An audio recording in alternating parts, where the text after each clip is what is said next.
Good morning to all of you. तो dear students, आप लोग इस कोरोना जैसे महामारी में आप लोग सेफ़ होंगे, सुरक्षित होंगे और खा पी कर मस्त होंगे, मेरी आशा है। तो चलिए हम अपने टॉपिक को शुरू करते हैं। जो टॉपिक आपको चल रही थी जिसका नाम था अम्ल, क्षार और लवण, उसी में आपको एक टॉपिक है जिसका नाम है पीएच स्केल। तो आप लोग पीएच स्केल के बारे में आप लोग समझ चुके हैं। पीएच स्केल क्या है, पीएच कैसे वर्क करती है, पीएच का अर्थ क्या होता है, सारे परिभाषा आप लोग देख चुके हैं। तो अब आप लोग को उसी के बारे में आपको हम बता रहे हैं कि पीएच स्केल कैसे वर्क करती है।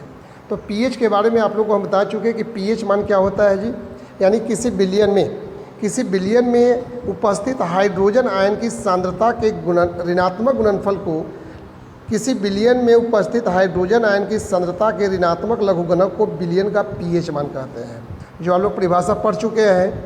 और ये जो है पीएच क्या है जी, एक प्रकार का यूनिवर्सल सूचक होता है जो बताता है कि कौन सा बिलियन कितना प्रबल अम्लीय है कि कितना क्षारीय है, यानी यही बिलियन की प्रकृति को बताता है। तो इसी को आपको जानने के लिए पीएच मान को पढ़ना जरूरी था, और पीएच आप लोग पढ़ चुके। पीएच के अनुसार जो है आप लोग न्यूमेरिकल भी पढ़े हैं। तो पीएच के बारे में आप लोग जो न्यूमेरिकल दिए थे उसको आप लोग थोड़ा देख लेंगे। तो क्या याद रखिएगा, कोई बिलियन में अम्ल और क्षार कितने प्रबल है, यह जानकारी कौन देता है जी, बिलियन में उपस्थित हाइड्रोजन आयन की सांद्रता पर ही निर्भर करती है। यानी हाइड्रोजन आयन की सांद्रता जितनी ज़्यादा अधिक होगी वह बिलियन उतना ही ज़्यादा क्या होगा, अम्लीय होगा। तो इसको जो है आपको समझने की ज़रूरत है। तो बिलियन की प्रकृति जो है आपको हाइड्रोजन आयन की सांद्रता पर निर्भर करता है। तो आप लोग को जो न्यूमेरिकल दिया गया था उसको आप लोग ध्यान से देख लें। तो जो न्यूमेरिकल दिया गया था, पहला न्यूमेरिकल क्या था जी, किसी बिलियन में हाइड्रोजन आयन की सांद्रता 10⁻⁷ है, तो उस बिलियन का पीएच मान क्या होगा। तो आपको देखने से ही पता चलता है कि यह बिलियन जो है आपको उदासीन बिलियन है, क्योंकि इसका पीएच मान क्या होगा, 7 होगा। तो पहला क्वेश्चन क्या था कि पीएच बराबर H+ यानी हाइड्रोजन आयन की सांद्रता बराबर क्या दिया था, 10⁻⁷। तो आपको यहाँ पीएच बराबर क्या हो गया है, -log H+ आयन। तो -log 10⁻⁷, -10⁻⁷ इधर आ गया, तो माइनस क्या हो गया, प्लस, यानी 7 आंसर हो गया। तो जब 7 आया, इसका अर्थ क्या समझ में आता है कि यह बिलियन उदासीन बिलियन है। दूसरा क्वेश्चन आप लोग देख रहे हैं कि दूसरा क्वेश्चन क्या था जी, कि यदि किसी बिलियन में हाइड्रोजन आयन की सांद्रता 10⁻² है, तो उस बिलियन का पीएच मान क्या होगा। तो यहाँ पर देख रहे हैं कि आपको H+ बराबर 10⁻² है, तो पीएच मान क्या हो गया, -log H+ आयन, यानी -log 10⁻², -2 इधर आ गया, तो माइनस क्या हो गया, प्लस हो गया, 2 आ गया। तो देखने से ही पता चलती है कि यह बिलियन का पीएच मान 7 से कम है, अतः यह कौन सा बिलियन है, एक अम्लीय बिलियन है। तीसरा क्वेश्चन आप लोग देख रहे हैं, 2 क्वेश्चन आप लोग समझ में आ गया होगा, जिसमें हाइड्रोजन आयन की सांद्रता दिया रहे तो किस प्रकार हम पीएच मान ज्ञात करते हैं, जो आप लोगों को पहले भी बता चुके थे। और जो होमवर्क बना लिए हैं वो बहुत अच्छी बात है, जो नहीं बनाए वो कृपया यहाँ देख लें। अब तीसरा क्वेश्चन क्या कर रहा था बेटा, कि किसी बिलियन में हाइड्रोक्साइड आयन का सांद्रण, यानी OH- का सांद्रण 10⁻⁸ है, तो उस बिलियन में का पीएच मान क्या होगा तथा बिलियन की प्रकृति क्या होगी। तो क्या हमने लिखा है कि गिवन OH- बराबर 10⁻⁸, तो हम जानते हैं क्या कि H+ और OH का गुणनफल 10⁻⁴ के बराबर होता है। तो H+ गुने 10⁻⁸ बराबर 10⁻⁴। तो H+ बराबर क्या हो गया, 10⁻⁴ बटे 10⁻⁸। इसका मान क्या हो गया, 10⁻⁴ प्लस 8, 10⁻�6 हो गया। यानी पीएच बराबर क्या हो गया बेटा, -log H+ आयन -log 10⁻�6। तो इसका मान क्या आ गया, माइनस प्लस हो गए, log 10 का मान 1 होता है, यानी इसका पीएच मान 6 हो गया। तो जब 6 हो गया तो इसका मतलब आपको कंसेप्ट तुरंत समझ में आता है कि जब 7 से कम होता है तो वह बिलियन अम्लीय होता है। तो इस प्रकार जो है पीएच बराबर 6 आया है, अतः यह बिलियन भी क्या है, अम्लीय है। चलिए, तो तीनों न्यूमेरिकल आप लोग अच्छी तरह से समझ गए होंगे। और यदि अभी भी किसी प्रकार का कोई प्रॉब्लम होता है तो आप लोग ग्रुप में इसको लिखकर भेजिए, आपको समझा दिया जाएगा। आप लोग इसको अच्छी तरह से उतार लेंगे। जो बच्चे नहीं बनाए हैं, जो बच्चे बना लिए हैं उसके लिए बहुत अच्छी बात है, लेकिन जो बच्चे नहीं बनाए हैं कृपया इसको बना लें। चलिए, तो अब हम आते हैं जो कल पढ़ाई ख़त्म हो चुकी थी उसके बाद का आगे का जो क्लास था उसको हमने आपको देखिए। तो कल जो है पीएच के बारे में आप लोग परिभाषा पढ़ चुके थे। पीएच स्केल को हमने स्टार में भी लिखवाया था, लेकिन आज पीएच स्केल को एक परिभाषा के रूप में एक डिटेल से आपको मैं लिखवा देना चाह रहा हूँ। तो चलिए अब नेक्स्ट क्वेश्चन लिखिए। तो चलिए अगला क्वेश्चन है पीएच स्केल क्या है। तो पीएच स्केल के बारे में आप लोग पढ़ चुके कि पीएच स्केल क्या है, और उसके बारे में ध्यान से देखिए कि पीएच स्केल के बारे में आपको समझा भी चुके थे कि पीएच स्केल क्या है जी।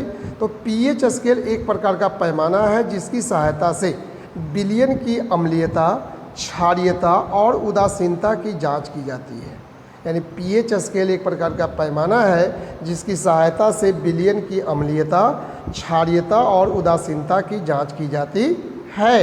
यानी कौन सा विलयन कितना अधिक प्रबल अम्लीय है कि कौन अधिक प्रबल क्षारीय है, इसकी सूचना पीएच से ही ज्ञात किया जाता है।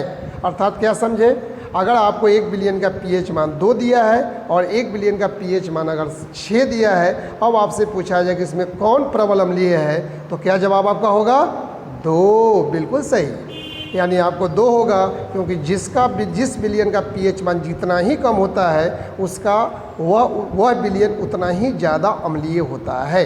उसी प्रकार यदि आपको दिया रहे कि 2 विलयन ए और बी है, एक का पीएच मान 7.5 है और दूसरे का पीएच मान 10.2 है, अब आपसे पूछा जाए कि कौन सा विलयन अधिक क्षारीय होगा, तो आपका जवाब क्या होगा जी, बी विलयन जो है अधिक क्षारीय होगा। क्यों? क्योंकि उसका पीएच मान 7 से अधिक, बहुत अधिक है। तो जो 7 से ज़्यादा अधिक होगा वह उतना ही अधिक क्षारीय होगा, और जो 7 से जितना कम होगा वह उतना ही अधिक अम्लीय होगा। तो याद रखिएगा पीएच स्केल का विकास सर्वप्रथम किसने किया था, सोरेंस नामक वैज्ञानिक ने किया था। इस स्केल के द्वारा 0 से 14 तक विलयन का पीएच मान ज्ञात कर सकते हैं। तो यही पीएच स्केल है। यानी याद रखिएगा सोरेंस नामक वैज्ञानिक ने पीएच स्केल का विकास किया था, और यही पीएच स्केल पर दिखाया गया है। ऊपर में है हाइड्रोजन आयन की सांद्रता और नीचे दिखाया गया है पीएच मान। तो हाइड्रोजन आयन की सांद्रता देख रहे हैं कि 10 के पावर -1 से 10 के पावर -14 तक है, और पीएच मान 1 से लेकर 14 तक है। इसका मतलब क्या समझते हैं जी, कि अगर किसी विलयन में हाइड्रोजन आयन की सांद्रता जितनी ज़्यादा अधिक होती है, किसी विलयन में हाइड्रोजन आयन की सांद्रता जितनी ज़्यादा अधिक होती है वह विलयन उतना ही ज़्यादा अम्लीय होता है, because it's pH value is less than that value. यानी अगर H प्लस जो है आपको दिया हुआ है 10 के पावर -5, और एक में विलयन में हाइड्रोजन आयन की सांद्रता दिया हुआ है 10 के पावर -1, तो इसमें कौन सा अधिक विलयन होगा अम्लीय जी, जिसमें 10 के पावर -1 होगा वह विलयन ज़्यादा अम्लीय होगा। क्यों होगा? क्योंकि उसमें हाइड्रोजन आयन की सांद्रता 10 के पावर -5 की अपेक्षा कम है, और 10 के पावर -1 क्या है जी, अधिक है। क्योंकि पावर ऋणात्मक है, तो जो वैल्यू कम होते हैं वही मान क्या होता है, ज़्यादा होता है। तो क्योंकि यहाँ पर देख सकते हैं कि अगर 10 के पावर -1 है तो उसका पीएच मान क्या हो रहा है, 1 हो रहा है, और जिसका पीएच मान 5 है उसका 10 के पावर -5 है हाइड्रोजन का सांद्रण, उसका पीएच मान 5 होगा। तो अगर एक का 1 है और एक का 5 है तो कौन सा अधिक अम्लीय होगा, 1 वाला ज़्यादा अम्लीय होगा। क्योंकि आपको हम समझा चुके हैं पहले ही कि जब आपको विलयन का पीएच मान 7 से जितना ही ज़्यादा कम होता है वह विलयन उतना ही अधिक अम्लीय होते जाता है, और उसकी अम्लीयता उतनी ही अधिक बढ़ती है। उसी प्रकार जब किसी विलयन में आपको हाइड्रोजन आयन की सांद्रता घटती है तब उसकी क्षारीयता उतनी ही बढ़ती जाती है। यानी 10 के पावर -7 से जब हम आपको आगे की ओर बढ़ेंगे, 10 के पावर -8, 10 के पावर -9, 10 के पावर -10, जैसे जैसे इधर आगे बढ़ेंगे वैसे वैसे इसका अर्थ क्या हुआ कि इसमें हाइड्रोजन आयन की सांद्रता घट रही है। आप ये मत समझिए कि 10 के पावर -8 है तो बढ़ रही है, 10 के पावर -14 है तो और बढ़ गई, ऐसा नहीं है। यहाँ पर हाइड्रोजन आयन की सांद्रता घट रही है। जब हाइड्रोजन आयन की सांद्रता घट रही है तो पीएच मान क्या हो रही है, बढ़ रही है। जब पीएच मान बढ़ेगा तो उसकी क्षारीयता क्या होगी, बढ़ेगी। समझ में आ गया बच्चे? तो यही था पीएच स्केल का पूरी तरह से डिटेल। तो आप लोग इसको नोट्स में तैयार कर लेंगे। चलिए, तो अब हम बताते हैं पीएच के महत्व क्या है, यानी पीएच क्या क्या महत्व डालता है हमारे शरीर पर। तो सबसे पहले आप लोग याद रखिएगा कि पीएच जो है हमारे पाचन तंत्र में विशेष महत्व रखता है, क्योंकि आपके शरीर में पेट में अगर पीएच मान में गड़बड़ी हो जाती है तो आपका भोजन ठीक से पचता नहीं है। तो भोजन को पचाने में पीएच का बहुत काफ़ी महत्व होता है। यानी आपको पता है कि आपके आमाशय में जो अम्ल छोड़ा जाता है उसका पीएच मान बहुत ही कम होता है। यानी उसका पीएच मान जो है लगभग 1.1 से 1.4 के बीच होता है। इसलिए वह भोजन को आसानी से क्या करता है, पचाता है, तथा भोजन को सड़ने से भी बचाता है। क्योंकि अगर पेट में पीएच मान में गड़बड़ी हो जाती है तो आपका भोजन ठीक से पचता नहीं है। दूसरा है मिट्टी का पीएच मान से पौधे पर प्रभाव। आपको पता है कि पौधे भी अगर उपयुक्त पीएच मान वाले मिट्टी में ही आसानी से उपज होते हैं। इसके लिए एक रूल बनाया गया है कि यदि मिट्टी का पीएच मान 7 से 7.6 के बीच है तब वह मिट्टी उपयुक्त माना जाता है, और नहीं तो यदि अधिक अम्लीय मिट्टी हो जाएगा तो उसमें फसल क्या होते हैं, अच्छी उपज नहीं होती है और वह फसल सूख जाते हैं। तो ये आजकल देखे होंगे मिट्टी की जाँच की जाती है न जी। आजकल गवर्नमेंट जो है बहुत जगह आपको किसान मित्र का गठन किया है, किसान मित्र को वैकेंसी किया है, और वो गांव-गांव में जाकर मिट्टी को उठाकर उसका पीएच मान मापते हैं और किसान को बतलाते हैं कि इसमें क्या डालना होगा ताकि इसका पीएच सुधर सके, तब इसमें फसल अच्छी उपज होगी। तो याद रखिएगा फसल की अच्छी उपज के लिए मिट्टी का पीएच भी एक उपयुक्त होना चाहिए, जो कितना होना चाहिए जी, 7 से 7.6 के बीच होना चाहिए।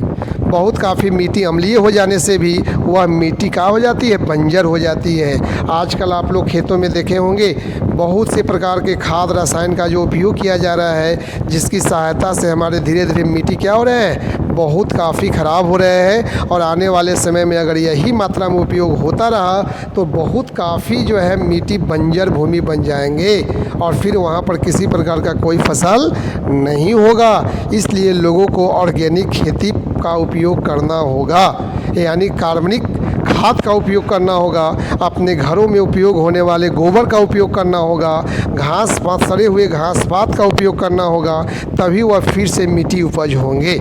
और यदि इतना नहीं करना चाहते हैं तो आजकल मार्केट में बहुत से जैविक खाद उपलब्ध है। जो जैविक खाद का उपयोग करेंगे तो आपका खेत बहुत काफ़ी सुरक्षित रहेंगे। चलिए, तो आप लोग देख रहे हैं कि आपको मिट्टी के पीएच मान से भी पौधे पर प्रभाव पड़ता है। और चौथा क्या है जी, कि आपको जल का पीएच मान से जलीय जीवों पर प्रभाव पड़ता है। यानी जल का पीएच मान भी अगर खराब हो जाता है, बहुत अधिक अम्लीय जल हो जाएगा, तो उसमें उपस्थित जो जलीय जीव होते हैं वो मरने लगते हैं। बहुत बार आप लोग देखे होंगे बहुत से तालाब के जलीय जीव मर जाते हैं जी। ऐसा क्यों होता है? क्योंकि उस जल का पीएच मान अम्लीय हो जाता है। एक साथ बीच में छूट गया था कि पीएच परिवर्तन के कारण दांतों पर प्रभाव पड़ता है। रियल में आपका मुख का पीएच मान फिक्स होता है जी, और मुख का पीएच मान आपको लगभग 5 से 5.6 के बीच होता है। यदि उस मुख में बहुत ज़्यादा अम्लीय हो जाएगा तो उस स्थिति में भी आपका मुख में जो उपस्थित जो दांत है वह दांत हिलने लगता है, दांत क्षरण होने लगता है, दांत खराब होने लगता है। तो आपको मुख का पीएच मान भी बनाए रखना बहुत काफ़ी ज़रूरी है। चलिए, तो ये आप लोग लिख लिए होंगे बेटे। चलिए, तो नेक्स्ट जो है अब स्टार 2-4 को लिख लें। तो पहला स्टार क्या है कि हमारे मुख का पीएच मान 5.5 से कम हो जाने पर दंत क्षय होने लगता है, जो आपको अभी हमें बता चुके। फिर दूसरा स्टार है जी कि हमारे शरीर का पीएच मान 7 से 7.8 के बीच होता है। यानी आपके शरीर का पीएच मान में भी परिवर्तन होता है, आपके रक्त का पीएच मान में परिवर्तन होता है, तो आपका शरीर बीमार होने लगता है। तो इसको आप लोग याद रखेंगे। फिर है मिट्टी का पीएच मान 7 से 7.6 के बीच होता है।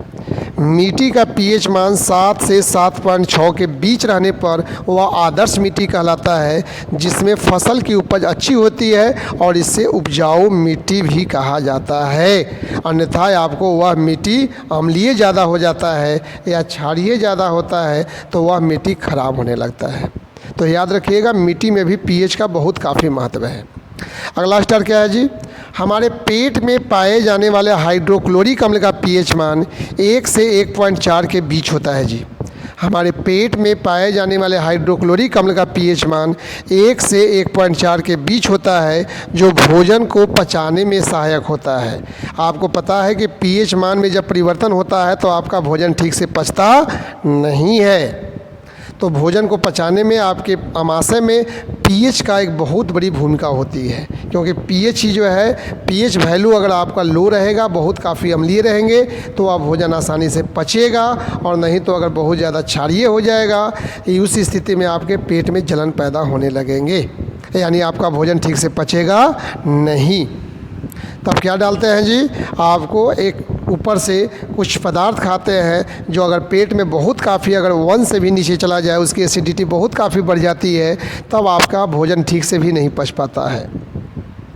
अपच की स्थिति में हमारे पेट में अधिक मात्रा में HCl बनता है। याद रखिएगा, जब भोजन पचता नहीं है तो उस स्थिति में पेट में क्या बनता है, बहुत अधिक मात्रा में हाइड्रोक्लोरिक अम्ल बनता है, जिसके कारण पेट में दर्द और जलन का अनुभव होता है, और जिसके निवारण के लिए एंटासिड का उपयोग किया जाता है। एंटासिड क्या होता है, एक प्रकार का क्षार होता है जो पेट में जाने के बाद पेट की अम्लीयता को कम करके आपके पेट के दर्द को घटा देता है और भोजन को पचा देता है।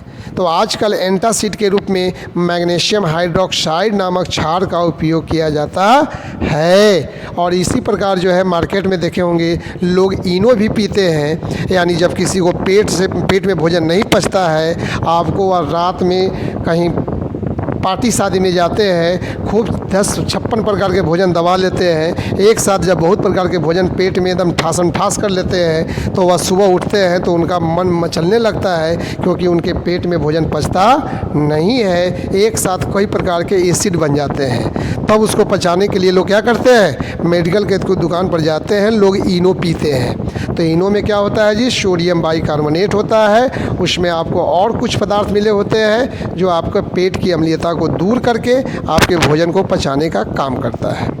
तो याद रखिएगा, एंटासिड के रूप में मैग्नीशियम हाइड्रोक्साइड का उपयोग किया जाता है।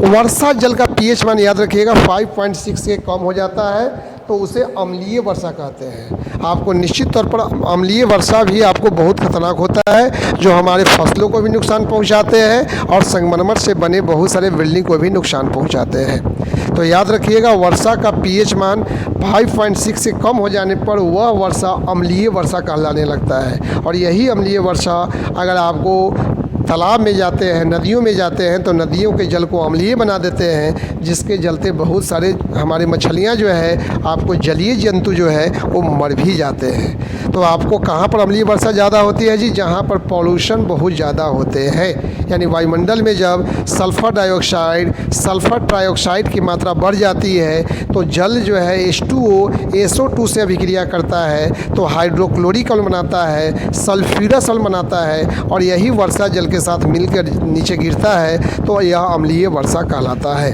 आप लोग देखें, बहुत लोगों को कहते सुने होंगे गांव देहात में कि आपको पहली जब गर्मी के बाद पहली बरसात होती है तो उसमें स्नान करने पर सब फोड़ा फुंसी मर जाता है जी, ऐसा कहते हुए सुना है? हाँ, सुने होंगे।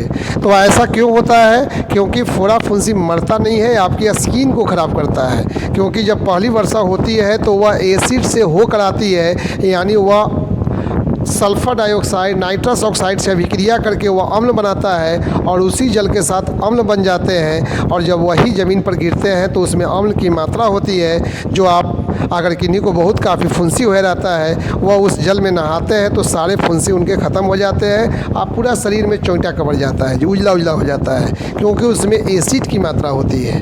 इसीलिए आपको यह खतरनाक है, ऐसा वर्क नहीं करना चाहिए, क्योंकि यह आपके स्किन को ख़राब कर देगा।